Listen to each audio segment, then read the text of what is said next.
के बारे में जब आप बोलते हो तो मैं एक आपको बात सुनाता हूँ। एक आदमी था, 1 किलो भिंडी लेके बैठा था, अच्छा खासा दिख रहा था, आराम से शांति से बैठा था। एक आदमी उसके पास गया, बोले भाई साहब आप ये भिंडी का धंधा नहीं करके आलू का करो तो। बोला फिर क्या होगा, टर्नओवर ज़्यादा होगा। फिर क्या होगा, फिर आप पैसा कमाओगे। अच्छा फिर क्या होगा, फिर आप और आगे बढ़ोगे। अच्छा फिर क्या होगा, फिर आपका बहुत बड़े व्यापारी में नाम आ जाएगा। अच्छा फिर क्या होगा, फिर आप बहुत पैसा कमा लोगे, आप एक बंगला बनाओगे। फिर क्या होगा, फिर एकदम एक फार्म हाउस बनाओगे। फिर क्या होगा, बोला आराम से शांति से बैठे रहोगे। बोला तू अपना काम कर, मैं वही कर रहा हूँ अभी, मैं अभी वही कर रहा हूँ, शांति से बैठा हूँ ना, क्यों मुझे टेंशन में डालता है। तो हमारे किसान ऐसे, उनको टेंशन नहीं है कुछ, वो अपने मर्जी से चलने वाले लोग हैं। संतोषी सदा सुखी वाली स्थिति है, जितना है उसमें संतोष है। They are happy. उनको जमीन प्यारी है, जमीन का अटैचमेंट है। वो जब तक एक बार जमीन को देखते नहीं है तब तक उनको सुकून नहीं मिलता है। फसल कैसी हो गई, झाड़ कैसे हो गए, तो ये सब उनकी हैबिचुअल हो गए उस चीज की। ऐसा कहा जाता है कि जैसे प्रोडक्ट्स की जितनी ज्यादा वैरायटी होगी, उसकी खरीदारी उतनी ही ज्यादा होगी। ग्राहक वैरायटी पसंद करता है। एन मार्ट ने अपने मॉल में वैरायटी प्रोडक्ट्स की भरमार रखी है और इस तरह एन मार्ट ने ग्रामीण नागरिक को शहरों की नई तकनीकी को जानने की सुविधा दी है और इसके साथ गांव और शहरों के बीच के फासले को कम किया है। एन मार्ट की ये पहल देश के विकास में भी सहायक होगी। अब ये तो उनका जमीन से जुड़ाव है सर, जो मातृभूमि का आप प्रेम बोले उसको, वो अपनी मातृभूमि से जुड़े हैं।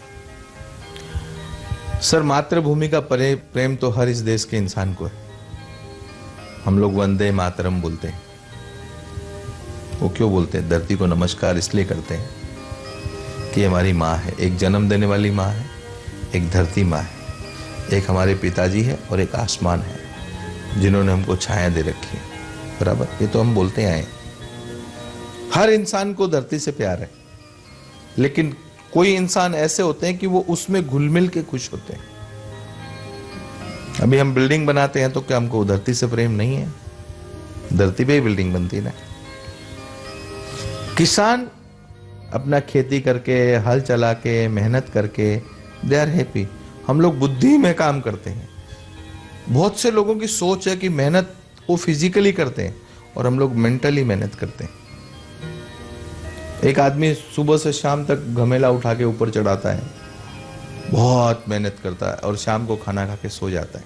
बराबर, उसके दिमाग में एक ही चलता है कि सुबह से शाम तक मुझे घमेला उठाना। वो उसकी मेहनत है, लेकिन वो फिजिकली मेहनत है। और हम लोग जो मेहनत करते हैं वो मेंटली मेहनत है। और हमारी हालत ऐसी कि एक साथ 10 आदमियों को जवाब देना, एक साथ 100 आदमियों को रिप्लाई देनी है। कौन से दिन आपसे क्या बात हुई थी, कौन से टाइम आपको क्या बोला था, वो याद रखने की जरूरत नहीं। जो स्ट्रेट फॉरवर्ड है, सच है, वो सच है।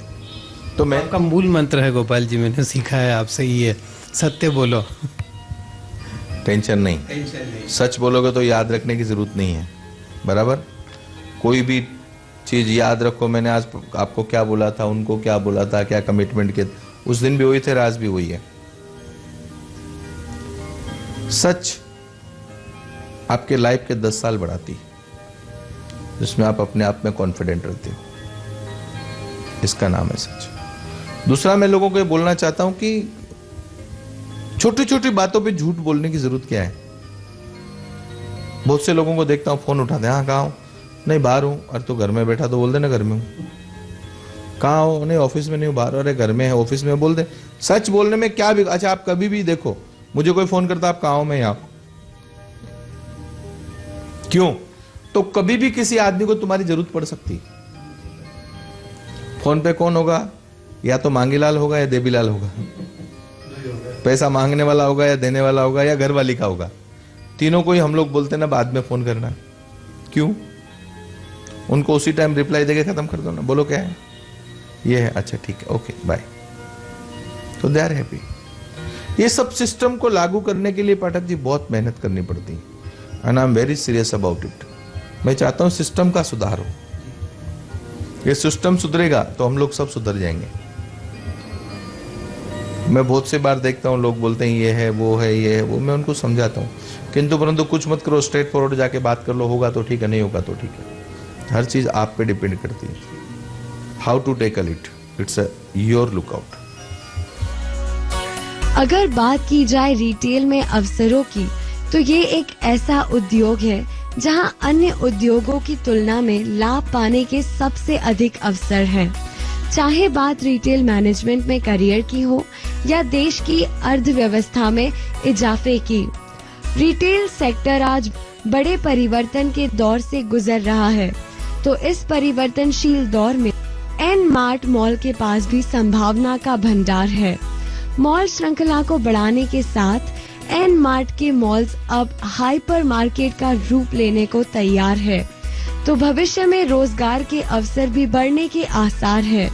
इसलिए एन मार्ट में रोजगार के अनेक विकल्प उपलब्ध है। सेल्स रिप्रेजेंटेटिव स्टॉक की देखरेख के साथ साथ ग्राहक वर्ग की आदतों और आवश्यकताओं पर दृष्टि रखने के लिए रिटेल मैनेजर के रूप में भी करियर ऑप्शन उपलब्ध है। तो एन मार्ट की उड़ान अभी संभावनाओं के आकाश में अनंत तक जाएगी और ग्राहकों के लिए ढेरों फायदों की सौगात लाएगी। जैसा कि आप जानते हैं कि खुशी के साथ पर्यावरण और स्वास्थ्य के लिए भी एन मार्ट की कुछ योजनाएं हैं। एन मार्ट ने हर माह की 26 तारीख पर्यावरण और जन सेवा के लिए समर्पित की है। हम बात करें स्वास्थ्य सेवा की, तो एन मार्ट देश के शहर और गांव के चिकित्सालयों में अपना सहयोग दे रहा है। भारत की बढ़ती जनसंख्या के कारण आज आम आदमी अच्छे इलाज से वंचित रह जाता है। भारत में 1000 लोगों की आबादी के लिए भी अस्पतालों में पर्याप्त सुविधाओं का अभाव है और अन्य अस्पतालों में महंगे इलाज के चलते आवश्यक दवाइयां नहीं मिल पाती। इस समस्या को एन मार्ट ने गंभीरता से लेते हुए देश के गांव में खुले हुए चिकित्सालय में गरीबों को स्वास्थ्य सेवा उपलब्ध कराने का निश्चय किया है और हर माह की 26 तारीख को इस कार्य को क्रियान्वित किया जाएगा और इसमें एन मार्ट अपने सहयोगी टीम के साथ सहायता देगा। कहा जाता है स्वस्थ शरीर में स्वस्थ मन का निवास होता है। स्वास्थ्य कई मायनों में स्वच्छता पर भी निर्भर करता है, इसीलिए एन मार्ट स्वास्थ्य के साथ स्वच्छता पर भी ध्यान देगा। इसी एन मार्ट की कोशिश से देश के प्रत्येक जिले और गांव भी स्वच्छता एवं सफाई के मामले में शहरों की तरह साफ सुथरे नजर आएंगे। इसके साथ ही स्कूलों की साफ सफाई पर भी विशेष ध्यान दिया जाएगा। एन मार्ट एक जिले के स्कूलों में साफ सफाई अभियान चलाएगा और पहले की तरह इस कार्य को करने की शुभ तारीख भी 26 ही रखी गई है। तो जब गली मोहल्ले स्कूल स्वच्छ, तो पूरे शहर में सकारात्मक ऊर्जा का संचार होगा और देश सफलता के नए शिखर पर चढ़ेगा। एन मार्ट ने जब इतनी जिम्मेदारियों को अपने कार्य के दायरे में समेटा है, तो पर्यावरण संरक्षण का कार्य भी इसमें शामिल हो जाता है। हम बात करें पर्यावरण की, यानी हरियाली भरा परिवेश, जो तन मन को सुकून देने के साथ ही जीवन के हर पहलू में सुख समृद्धि लाता है। स्थानीय से लेकर देश विदेश तक में इन्हीं प्रकृति पुत्रों की मौजूदगी हर किसी के चरम आकर्षण का केंद्र होती है, जो हमेशा आनंद के महास्रोत के रूप में उल्लास का महासागर उमड़ते रहते हैं। इसीलिए एन मार्ट की कोशिश है कि देश के शहर में हरियाली भरा परिवेश रहे। इसीलिए एन मार्ट अब वही शुभ तारीख अर्थात इसी माह की 26 मई को पौधा रोपण करेगा। एन मार्ट का संदेश है कि एन मार्ट के सभी सदस्य, चाहे कर्मचारी हो या फिर एन मार्ट के आदरणीय ग्राहक, सभी इसी माह की 26 तारीख को कम से कम 2 पौधे अवश्य लगाएं और प्रकृति को सुंदर बनाने में एन मार्ट के सहयोगी बने। एन मार्ट का आह्वान है कि उसके इस उद्देश्य में आप भी सहभागी बने और देखते रहें हमारी उन्नति का सफर। तो दोस्तों, आपने देखा कि गांव की तरक्की किस तरह गांव को और अपने देश को आगे लेके जाती है। शहरों की तरक्की के साथ साथ अगर गांव की तरक्की हो, गांव वालों को भी उन सुविधाओं का लाभ मिले जो आज हर आम शहरी को मिल रहा है, तो देश आज जिस मुकाम पर खड़ा है उससे बहुत आगे जा सकता है। तो देखते रहिए उन्नति सपनों की।